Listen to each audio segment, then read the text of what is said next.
아까 청가대 찬양 듣다가 생각이 났는데, 여러분 있잖아요. 뭐 설교 들으러 왔거나 아니면 여러분들이 찬양하러 왔거나 뭐 종교 의전 예식 이런 거 하러 온 거 아니잖아요. 하나님 만나러 온 거니까 하나님 만나야 되지 않겠습니까? 근데 하나님을 만나고도 하나님 만난지 모르는 경우도 있는 것 같아요. 우리가 종종 여러분, 눈에 보이지 않는 하나님이 우리를 만나 주실 때, 아까 찬양할 때 기쁨으로 이제 온다 이렇게 얘기했는데, 그건 막 예배 중에 내 안에 알 수 없는 이유를 모르는 기쁨이 이렇게 쓱 느껴지걸랑 기쁘다 그러지 말고, 그때는 여러분 눈치를 채셔서 예수님인가요? 이렇게 물으시기를 바랍니다. 할렐루야. 참말이에요. 뭔가 말씀이 눈에 보이지 않는 하나님 우리를 만나 주실 때 말씀으로 오시기 때문에 짜잔 이렇게 나타나지 않고 말씀이 깨달아지잖아요. 그 순간에 여러분은 눈치를 채시고 예수님인가요? 이렇게 물으셔야 합니다. 그런 은혜가 있기를 축원합니다. 아멘. 그럼 지금부터 약간 무거운 주제로 목사님 9개월 공부하고 왔는데 어쩌니 그렇게 말씀하셔가지고 얼마나 지금 부담이 되고 그런지 모릅니다. 배운 티가 나야 될 건데, 그래서 일부에도 제가 부탁드렸어요.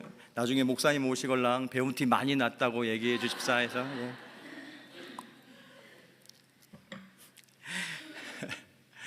설교라서 오바댜 선지자에게 계시가 임했다 이렇게 이제 말씀하고 있습니다. 오늘 말씀해 보니까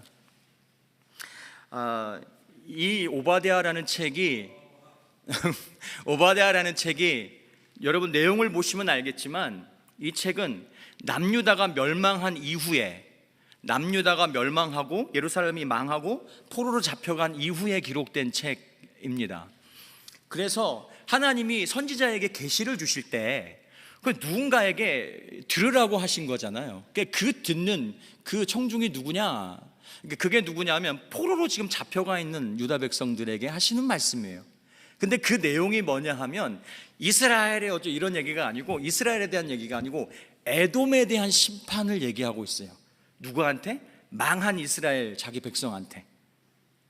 이제 이유가 뭐냐는 거죠. 왜 그런 말씀을 하고 계시느냐. 물론 이제 남유다가 멸망할 때 바벨론에 의해서 BC 586년에 멸망하는데, 근데 그때 에돔이라는 이 족속이 사실은 형제지간이잖아요, 이스라엘하고. 근데 이 에돔이 같이 가담해서 하여튼 망가뜨리고 약탈하고, 오늘 말씀에도 나오지만 포로로 끌려가는 유다 백성들을 조롱하고 이랬단 말이에요. 그래서 그 때문에 하나님이 열이 받으셨어요. 그래가지고 이 말씀을 오바댜에게 주시면서 이 망해서 포로로 끌려가서 남의 나라에서 지금 그렇게 식민으로 살고 있는 그 사람들에게 말씀하면서 야 걱정하지 마, 내가 이놈의 자식들을 혼내줄 거야 이러면서 약간 위로하고 소망을 주고, 그리고 오늘 오바댜 끝에 보면 이스라엘에 대한 회복의 말씀이 있거든요. 반드시 너희를 회복시켜 줄 거야 이러면서 위로와 소망의 말씀을 주시기 위해서 하나님이 오바댜라는 선지자, 누군지는 모르지만 성경에 한 10명 이상 나옵니다. 누군지 몰라. 어쨌든 오바댜라는 사람에게 그런 소망과 위로의 메시지를 주셨다. 근데 그것뿐이냐? 아니에요. 제 말씀을 묵상하다가 하나님이 하시고 싶은 말씀이 있구나라는 생각이 들었어요. 왜냐하면 에돔이 심판을 받을 수밖에 없었던 그 심판의 이유, 즉 에돔의 죄는 먼저 망한 남유다 백성이 심판받아야 했던 이유, 그 죄와 동일한 것입니다. 그게 뭐냐 하면 오늘 처음으로 나누게 되는 죄인데 교만이에요. 그러니까 하나님이 먼저 망한 나의 백성들에게 이제 망하게 할 이 이방 족속에 대한 심판에 대한 이야기를 흘려 듣게 하시면서 그렇게 말씀하신 이유는 뭐냐 하면, 위로해주고 소망도 하지만 또 하나는 너희들이 왜 망했는지, 내가 무엇을 원하고 무엇을 좋아하고 무엇을 미워하는지를 알아야, 그것을 알아야 회개하고 회복하기 때문에, 회복할 수 있기 때문에 지금 그 얘기를 또 하시는 거예요.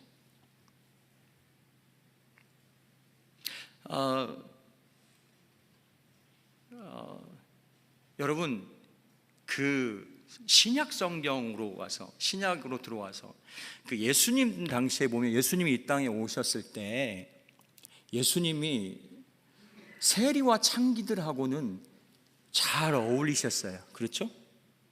세리와 창기들하고 잘 어울리고 막 그렇게 잘 같이 드시기도 하고 그랬는데, 유독 예수님하고 가까이 하지 못한 사람들이 있습니다. 근데 이 사람들이 누구냐면 종교인들이에요. 종교 지도자들, 우리는 바리새인, 뭐 서기관 이렇게 얘기하는데, 아니 예수님은 창기와도 같이 어울리고 세리와도 같이 어울리고 그런데 유독 이 사람들하고 잘 안 어울리셨어요. 왜 그럴까요? 예수님이 그 사람들을 유독 미워해서 그렇습니까? 그 사람들이 뭐 특별한 이유가 있는 건 아니요. 이 사람들 안에 있는 교만 때문에 그래. 여러분, 다른 죄들은, 물론 다른 죄들도 문제지만 다른 죄와 비교해서 이 교만이라는 죄는 진짜 하나님이 미워하시는 이유가 있는데, 그것은 뭐냐면 하나님을 밀어내는 죄이기 때문에 그래요. 교만은 하나님을 밀어내는 죄입니다. 여러분, 심판이라는 것이 어떤 거죠? 심판은 궁극적으로 어떤 의미가 있냐면 하나님과의 분리를 의미합니다. 그러잖아요. 심판의 결과가 하나님과 분리되는 거잖아요. 이제 하나님하고 같이 못 가는 거예요. 그게 심판이거든요. 근데 이 교만이 무서운 게 뭐냐면, 교만은 하나님을 스스로 밀어내요. 예수님, 나 싫은데요, 나 안 받아들일 거예요. 그러니까 심판을 스스로 자초하는 죄가 이 교만이라는 거예요. 그래서 하나님이 이걸 굉장히 싫어하십니다. 다른 죄는 몰라도 이 교만은 하나님 너무너무 미워하는 죄. 그래서 유다도 그렇고 오늘 얘기 나눌 에돔도 그렇고 수많은 제국들이 이 교만 때문에 하나님이 심판하셨고, 오늘 이 말씀을 듣고 있는 저와 여러분 뿐만이 아니라 많은 사람들도 이 교만 때문에 망합니다. 망했고,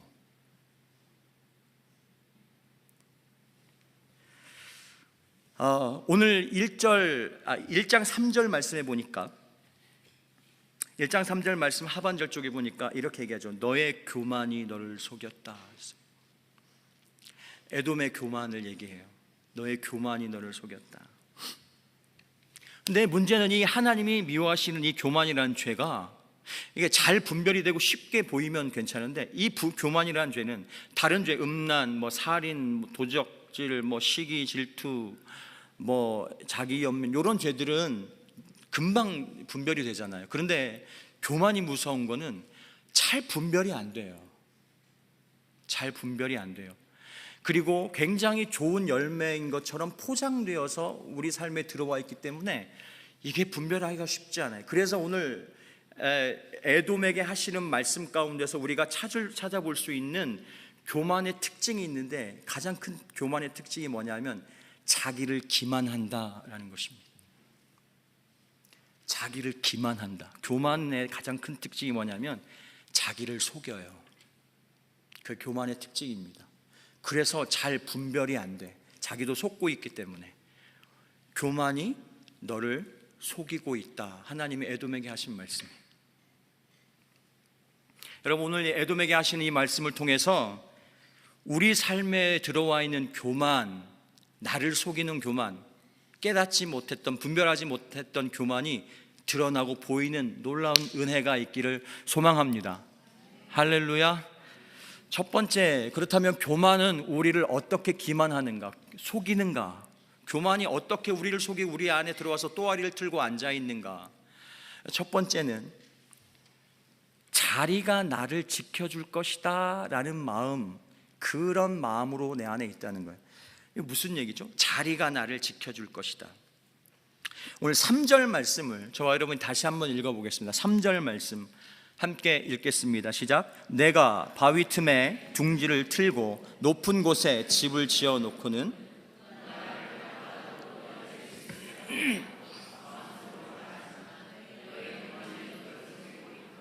바위 틈에 둥지를 틀고 높은 곳에 집을 지었다. 그러니까 역사적인 이런 배경이나 이런 자료들을 찾아보면 여러분도 아시겠지만 에돔이 왜 사해 남부 쪽에 이렇게 살아갔던 족속이잖아요. 에서의 후예들이니까 세일산 근처. 네, 그 에돔 족속이 살았던 지역은 천혜 요새와 같은 곳이에요. 열왕기 하 14장 7절에 보니까 제가 자막으로 드리지 않았는데 이런 말씀이 있습니다.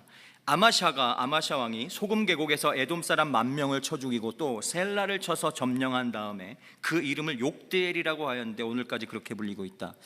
에돔 사람 10,000명을 쳐 죽이고 셀라를 점령했다 하는데 그때 이 셀라가 히브리어로 뜻이 바위라는 뜻인데 요게 우리가 알고 있는 오늘날 요르단 남부 쪽에 있는 페트라입니다. 페트라. 그러니까 페트라가 어떤 곳이에요? 그러니까 암벽으로 되어 있는 협곡 있고, 여러분 가보셨나요? 제가 자랑하기 위해서 제가 다녀왔거든요.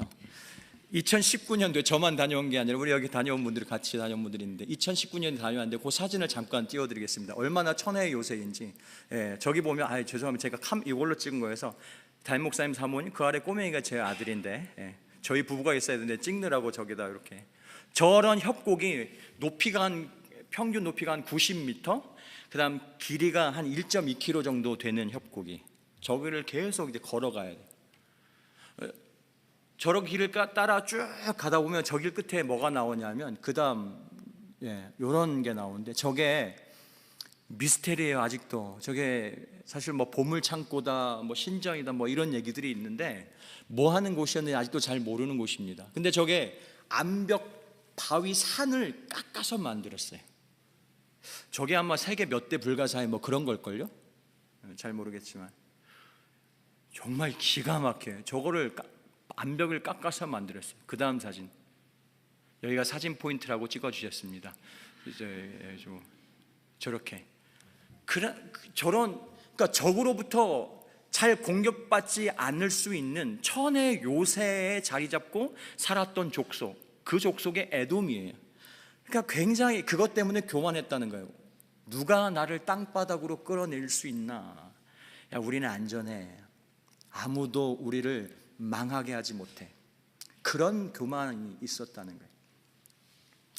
여러분, 예나 지금이나 또 믿는 사람들이나 믿지 않는 사람들이나 누구든지 안정이 보장된 자리를 좋아합니다. 아까 말한 보인 견고한 요새와 같은 안정이 보장된 자리, 아무도 나를 거기서 끌어내릴 수 없고 그냥 안전할 것 같은 그런 삶의 자리, 뭐 그게 직장일 수도 있고 직분일 수도 명예일 수도 있고 인기일 수도 있고 어쨌든 그런 안정이 보장된 자리를 우리는 좋아하죠. 그런데 그렇게 안정이 보장된 그런 자리 안에 교만이 들어와 있을 수 있다는 게 오늘 하나님이 하고 싶은 말씀이에요. 물론 여러분 오해하지 마십시오. 그렇게 안정적인 삶의 자리에 앉아 있다라는 게 교만하다는 얘기가 아닙니다. 그 자리에 앉아 있는 게 교만한 게 아니라 그 자리 때문에 내가 안전하다고 여기고 그 자리에 앉아 있으면서 이 자리 때문에 나는 안전하고 그것 때문에 안정감을 누리려고 하는 그 마음, 그 자리가, 이 자리가 나를 지켜줄 거야, 이 요새 같은 이 자리가, 이 직장이, 이 인기가, 이 명예가 나를 지켜줄 거야 하는 그 마음이 교만이라는 거예요. 왜? 그 마음은, 그 안정감을 취하는 그 마음은 그것 때문에 하나님으로부터 안정감을 얻을 이유가 없어요. 하나님을 밀어내요. 하나님께 기도할 이유가 없어요. 구할 이유가 없습니다. 왜? 하나님 없어도 안정적이잖아요. 그게 에돔이 멸망한 이유, 그 교만.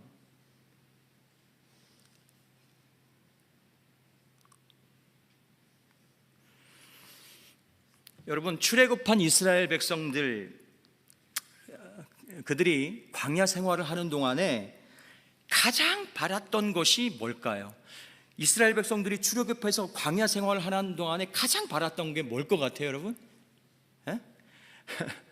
이사 좀 그만 다니고 싶다, 이거 아니었겠습니까? 안정적인 삶을 좀 살고 싶다, 이게 출애굽한 이스라엘 백성들이 가장 바랬던 삶이에요. 그런데 하나님이요, 40년을 반복해서 이사 훈련을 시키세요. 그냥 뭐 좀 쉴만하면 짐 풀어, 그래 짐 풀어가지고 텐트 치고 막 좀 적응할 만하면 또 뿌 이러면서 출발 이래. 그럼 또 막 기둥을 따라서, 불기둥 구름기둥 따라서 어디로 가는지 갈 바를 알지 못하고 그냥 인도하는 대로 따라가야 돼요. 그러다가 또 갑자기 또 뿌 이래가지고 여기다 짐 풀어, 여기다 텐트 쳐, 그러면 또 거기도 지내다가 또 적응할 만하면 또 짐 싸 그래가지고 이동, 그러면 또 가야 돼요. 이거를 40년을 반복하시고 훈련을 시키셨어요. 여러분, 왜 그렇죠? 하나님 왜 그렇게 자꾸 이사 훈련, 짐 싸고 짐 풀고 짐 싸고 짐 풀고 왜 이 훈련을 계속해서 시키시죠? 하나님이 바로 가나안 땅에 하나님의 능력이면 얼마든지, 거기에 무슨 안악 족속이 있어서 못 간다고요? 하나님이 어떤 분인데, 하나님 하룻밤 사이도 18만 5천 명 하룻밤에 죽이는데 먼 거인 족속이 있다고 뭐 못 들어갑니까? 하나님 왜 안 들여보내시고 하나님과 핑계 대시면서 왜 광야로 데리고 나와서 40년을 짐 싸고 짐 풀고 짐 싸고 짐 풀고 왜 그러셨는가? 이 안정된 삶의 자리를 쫓아다니는 인생이 돼서는 안 돼. 구하는 인생이 돼서는 안 돼. 그러면 너는 나를 찾지 않을 거야. 그래서 계속해서 하나님만 바라보고 하나님을 의지할 수 있도록 계속 불안정하게 만드셔요. 그리고 하나님을 계속 의지하는 훈련을 하시는 거예요. 그게 광야 생활의 의미입니다. 신명기 8장에도 나왔지만, 여러분 그것만 그렇습니까? 이스라엘 백성들이 광야 생활에서만 그렇지 않아요. 이것은 성경에 기록된 이스라엘 역사 내내 하나님이 반복하셨던 훈련입니다. 하나님은요, 성전도 무너뜨리셨어요. 하나님 이름을 두신다고 하신 그 성전, 늘 내 눈앞에 있다고 말씀한 그 성전도 하나님 무너뜨리셨어요. 왜 그러실까요? 왜 하나님이 성전을 무너뜨리셨죠? 사람들이 말이죠, 성전이 우상이 됐어요. 건물이 우상이 되고 성전을 이용해서 장사해 먹고 자기 탐욕을 채우고, 이방인들은 아예 들어오지도, 여기까지만 들어와 그러고 들어오지도 못하게 하고, 완전 자기들의 아지트예요. 그리고 거기서 자기들끼리 선민 사상에 그냥 매여가지고 그냥 콩짝콩짝, 그러니까 이게 복음이 흘러가지 않아. 그러니까 하나님이 어떻게 하느냐? 성전을 무너뜨리세요. 그리고 강제 이사를 시킵니다. 이주시키죠. 흩어버리세요. 하나님을 의지하지 않고 오히려 그 성전을 의지하고 눈에 보이는 것들을 의지할 때 하나님은 여지없이 그것들을 무너뜨리셨습니다. 그게 이스라엘 역사에서 우리에게 교훈하시는 거예요. 여러분, 안정된 그 삶의 자리, 안정이 보장된 그런 삶의 자리도 좋지만, 그러나 그 자리 때문에 속지 않기를 축복합니다. 내가 그 자리에 연연하고 그 자리가 나를 지켜줄 거라고 믿고 그 자리로 인해서 내가 안정감을 누리려고 할 때 하나님은 나를 그 자리에서 끌어내리실 거예요. 에돔에게 하신 말씀이에요. 그리고 결국 이루어졌어요. 하나님 끌어내리시겠다. 네가 안 나오면, 제발 안 나오면 끌어내리시겠다 말씀하셨어요. 자리가 아니라 하나님이 나의 안정감이 될 수 있기를 축복합니다.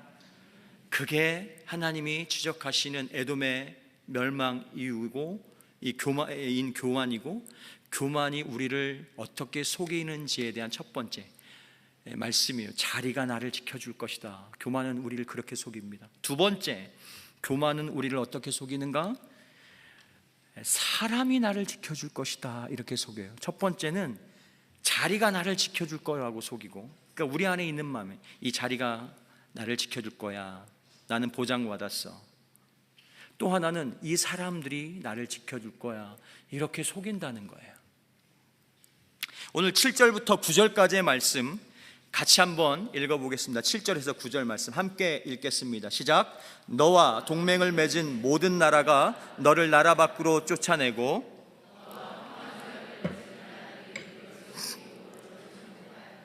너와 한 밥상에서 먹던 동맹국이 너의 발 앞에 올가미를 놓았다. 너의 지혜가 어디에 있느냐? 나 주가 말한다. 그날에는 내가 에돔에서 슬기로운 사람을 다 없애고 에서의 방방곡곡에 지혜 있는 사람을 남겨두지 않겠다. 대만아, 너의 용사들이 기가 꺾이고 에서의 온 땅에 군인은 한 사람도 남지 않고 모두 다 칼에 쓰러질 것이다. 7절부터 9절까지의 말씀을 보면 7절 말씀 보면 이런 내용이 있습니다. 동맹국들이 에돔을 배신할 것이고 평화 조약을 맺은 나라들이 오히려 에돔을 정복할 것이다. 너 배신당할 거야 사람한테, 이 얘기예요. 너 사람 의지했니? 네가 믿은 그 인간이 너를 배신한다. 이게 하나님 말씀이라는 거예요. 예레미야서 27장에 보니까 남유다의 마지막 왕이 시드기야 왕인데, 그 시드기야 왕 때에 예루살렘에서 어떤 모의가 있었냐면 그 주변 뭐 암몬, 모압, 두로, 또 여기에 나온 에돔, 이런 나라들이 같이 모여가지고 그 당시에 가장 강력한 제국이었던 바벨론에 대항하자. 야, 우리가 연합해서 우리가 좀 한번 우리 속된 말로 개기자. 이런 모의를 하려고 모였던 사건이 기록되어 있어요. 예레미야서 27장에 보면. 근데 하나님께서 예레미야 선지자를 보내가지고 말씀하시죠. 예레미야에게 뭐 줄 만들고 멍에 만들고 가서 내 메시지를 전해. 무슨 얘기냐면 내가 바벨론에 느부갓네살 왕을 세웠다. 반역하지 마라. 그러니까 에돔, 유다뿐만이 아니라 에돔도 마찬가지. 그러니까 이 주변 나라들과 연합하고 그러면 이 힘으로 우리가 이 연합이 나를 지켜주고 우리를 지켜줄 것이라고 믿고 있는데 하나님이 아니라는 거예요. 나중에 훗날에는 에돔이 연합했던 이 사람들 배신하고 바벨론 편에 이렇게 붙어요. 그런데 여러분도 뭐 아시는 분 아시겠지만 결국에는 에돔이 누구에게 멸망당하느냐면 자기가 의지했던 바벨론에게 멸망당합니다. 그게 성경의 역사예요. 에돔의 역사. 하나님의 예언이 그렇게 성취됩니다. 그 7절 말씀, 8절도 보니까 하나님이 지혜 있는 자를 다 없앨 거야. 지혜 있는 사람들을 다 없앨 거야. 에돔이 지혜로 유명했던 것 같아요. 보니까 예레미야서 49장 7절 말씀 보니까 이것은 에돔을 두고 하신 주님의 말씀이다. 나 만군의 주가 말한다. 이제 대만에 더 이상 지혜가 없느냐. 대만은 에돔의 주요 도시를 얘기하는데, 명철한 사람들에게서 좋은 생각이 다 사라져 버렸느냐. 그들의 슬기가 끝이 났느냐. 그러니까 에돔이 지혜로운 사람들이 많고 그 자기의 지혜를 의지했던 것 같아요. 욥기에 보면 그 누구죠? 욥의 친구 중에 엘리바스라는 사람이 나오는데 이 사람이 대만 사람이라고 나와요. 그러니까 굉장히 지혜롭게 충고하고 하잖아요. 지혜로 유명했던 곳. 그리고 욥이 살았던 우스라는 땅도 아마 에돔 지역이었던 것 같아요. 보니까 그 에돔이 굉장히 지혜로운 사람들이 많아서 굉장히 교만했던 것 같아요. 우리는 똑똑해.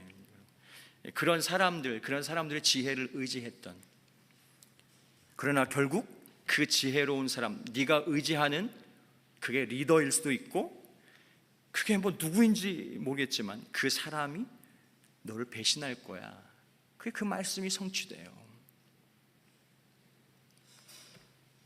9절 말씀에도 보니까 9절 말씀이 이렇게 됐습니다. 대만아, 너의 용사들이 기가 꺾이고 에서의 온 땅에 군인은 한 사람도 남지 않고 모두 다 칼에 쓰러질 것이다.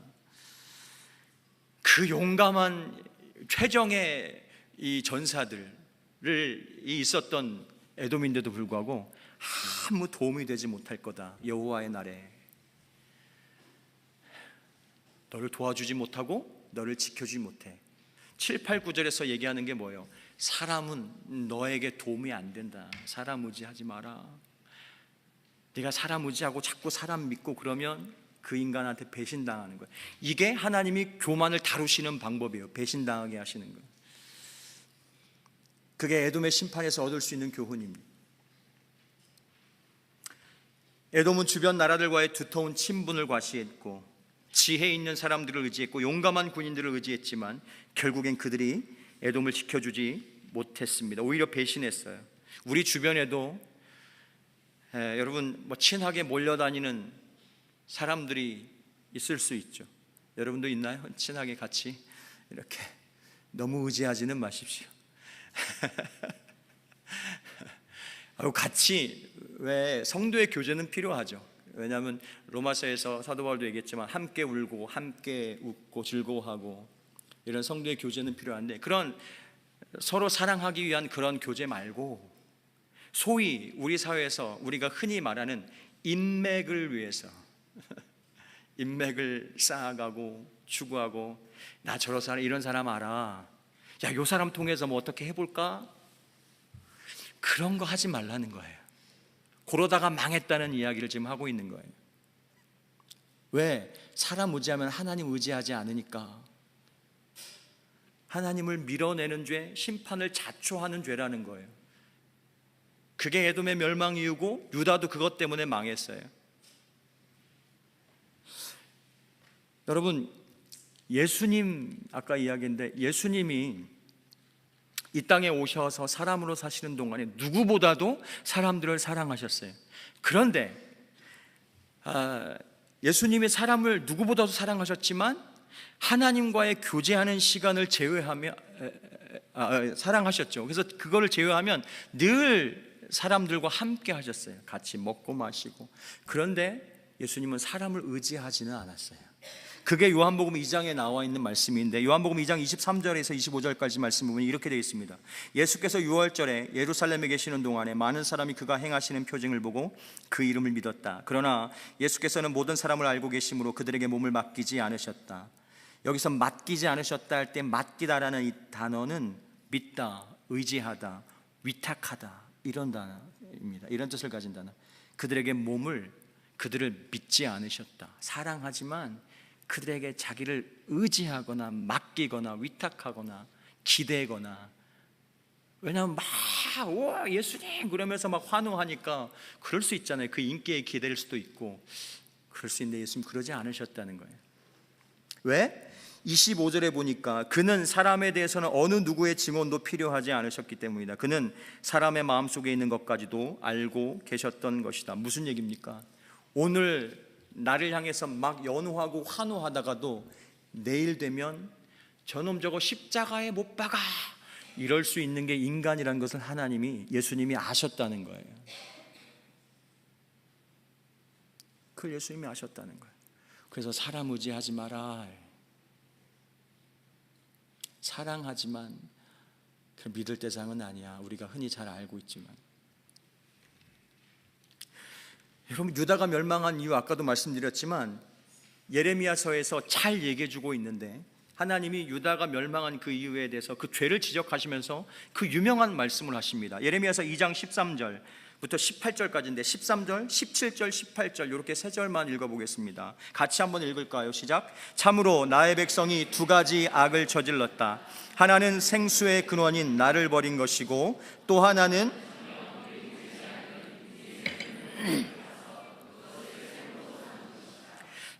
너의 하나님이 길을 인도하여 주는데도 내가 주를 버리고 떠났으니 너 스스로 이런 재앙을 자청한 것이 아니냐. 그런데도 이제 내가 시올 강물을 마시려고 이집트로 달려가니 그것이 무슨 일이며, 유프라테스 강물을 마시려고 아시리아로 달려가니 이 또한 무슨 일이냐. 여러분, 유다가 멸망한 건 우상숭배 여러 가지로 설명할 수 있지만 아주 중요한 원인이 뭐냐 하면 아수르와 애굽 같은 강대국을 의지했다는 거예요. 하나님을 의지하지 않고. 이게 하나님이 지적하시는 죄예요. 너 나 버리고 사람 의지했네. 이게 하나님 말씀이에요. 너 나를 버리고 아수르에게 달려간, 도대체 이게 뭐하는 행태냐 이렇게 말씀하시는 거예요. 너 무슨 어려운 일 생기면 나한테 와서 기도하지 않고 사람에게 쪼르르 달려가가지고 이거 뭐하는 행태냐, 하나님 말씀하시는 거예요. 그게 교만이라는 것입니다.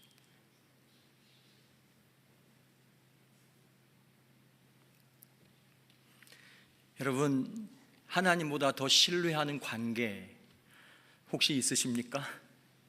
내 가족일 수도 있고, 공동체 지체일 수도 있고, 뭐 직장의 동료들일 수도 있고, 동호회 사람들일 수도 있고, 친척일 수도 있고. 하나님이 무서운 말씀을 하고 있어요. 꼭 교만을 다룰 때 배신당하게 하신대요. 그러니까 사람 의지하지 마라. 나를 의지해야 된다. 저와 여러분 안에 이 두 가지 모습을 찾아볼 수 있었으면 좋겠어요. 교만이 없는 사람이 어디 있겠습니까? 그렇죠? 세상 교만 없는 사람이 어디 있어요? 저도 그렇고 여러분도 아마 그러지 않을까 생각하는데, 그런데 중요한 건 내가 교만한지를 잘 우리는 깨닫지 못한다는 게 그게 문제예요.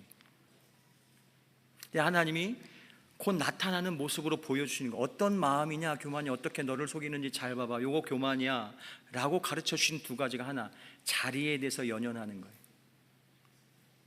또 한 가지는 사람을 의지하는 거, 요거 교만이야 라고 가르쳐 주시는 것입니다. 혹시 여러분 안에 그런 모습이 보이걸랑 오늘 하나님 말씀이 들리는 해가 있기를 축복합니다. 여러분, 자리보다 하나님을, 사람보다 하나님을 더 신뢰하는 겸손한 저 여러분 될 수 있기를 축복합니다. 하나님이 가까이 하기를 원하세요. 그래서 하시는 말씀이에요. 너 가까이 하고 싶은데 다른 죄는 몰라도 이 교만하면 안 되지 않겠니? 그 얘기 하시는 거예요. 기도하겠습니다. 하나님, 오늘 에돔을 향해서 하시는 이 말씀, 에돔을 향한 예언의 말씀, 그리고 망한 그 유다 백성들에게 하시는 이 말씀, 너 나 말고 의지하는 것들이 있네. 그 안정된 자리, 그리고 사람, 그것이 너를 배신하고 그것들이 오히려 너를 어렵게 할 거야. 나에게로 돌아와라 말씀하시는 이 주님의 음성이 들리는 은혜가 있게 하여 주옵소서. 예수님 이름으로 기도합니다. 아멘.